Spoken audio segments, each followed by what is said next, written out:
The Democratic National Committee has indicated that it has no intentions of hosting a debate that would feature the issue of climate change and only the issue of climate change. This was something that Jay Inslee was asking for, and the DNC did get back to him with the following statement. While climate change is at the top of our list, the DNC will not be holding entire debates on a single issue area because we want to make sure voters have the ability to hear from candidates on dozens of issues of importance to American voters. We'll open this up to the panel. I want to get your thoughts, but Inslee was not happy about this. Climate change is the issue that he's really latched onto for his platform. And here's what he had to say about the DNC's decision. The Washington governor is the first person in history to build a presidential campaign around climate change, a topic discussed for about 5 minutes in the last 3 presidential debates. You need, what is it, 65,000 individual donors to get on the stage at the debate? You bet. How many you got now? We got a ways to go. If you keep this topic in the debates, in the minds of voters, even though you're polling less than 1%, is that a victory? Or for you, are you really thinking you got a shot at the Oval Office? No, my intent is to serve as President of the United States. Recent polls show that Iowa Democrats now list climate change next to healthcare as a top concern. And after disasters like this, you'd think even skeptical Republicans might join them.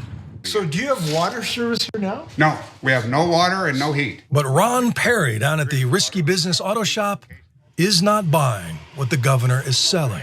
The governor is here because he believes that all of this damage is the direct result of climate change. Do you see it that way? No, absolutely not. I blame it on the Corps of Engineers totally. Oh, Ron, I would argue that it's risky business to deny climate change. Yeah. All right. So what do you guys think about this? It doesn't make you gay to believe in climate change, Ron.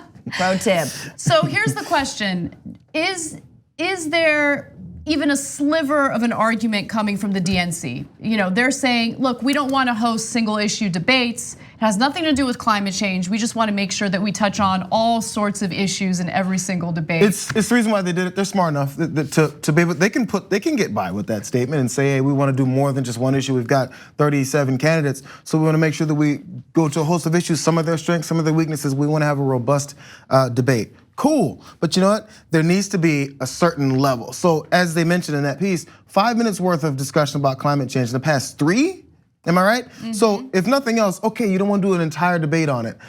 Okay, I'll buy that. You don't have to, but I'll buy it. Let's give half of an entire debate to one. Hey, you know what the Republicans debated about consistently and over again? Tax cuts.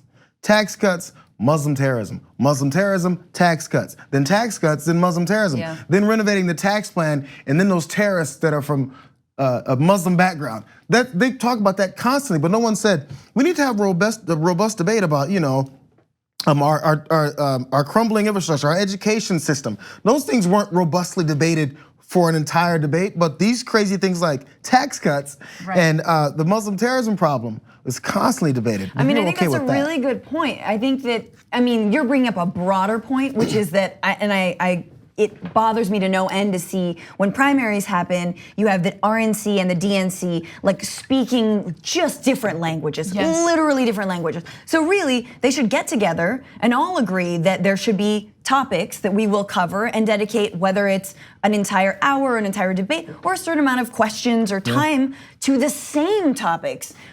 I don't know, throw it to the Democrats about, tax cuts or Muslim extremism or terrorism, whatever, you know what I mean, like that. Well, those topics will definitely be debated. We know and they will absolutely be debated. No, I think, listen, I love Inslee. Like, don't you just love, I love that this is his issue. And I love that he's running on this. And I absolutely think there should be a debate on it every week. Every week we should have a discussion about climate change and what our leaders are doing about it. Because literally none of the other issues matter if we're not tackling this. It's an existential question. It comes first. And 5 minutes in the last 3 debates, you heard the news report.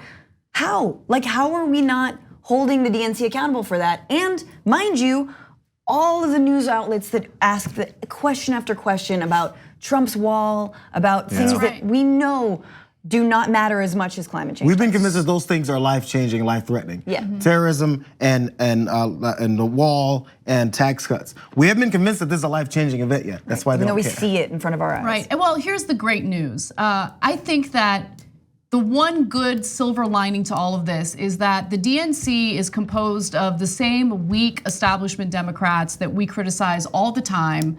The Democratic Party doesn't know how to fight, and this is the reason why you see them caving to certain things, and I think we can make them cave to this issue as well. So if you recall, back in the last election, they would only host debates on like Friday nights or maybe on Sundays when no one would be watching. Yes. And then they got enough criticism from Democratic voters that things changed pretty quickly. So the reason why I'm telling you this is because voters have much more power than they realize.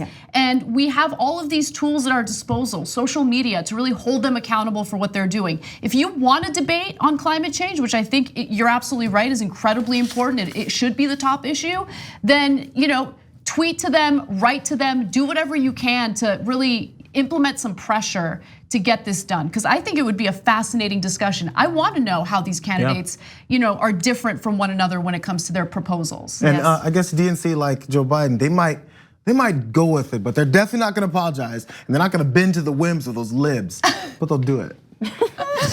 Jayar referencing Simone Sanders and her defense of Biden flip-flopping on the Hyde Amendment. Thanks for watching this free clip of the Young Turks. Don't forget to become a TYT member today. For more exclusive content, join now at tyt.com/join.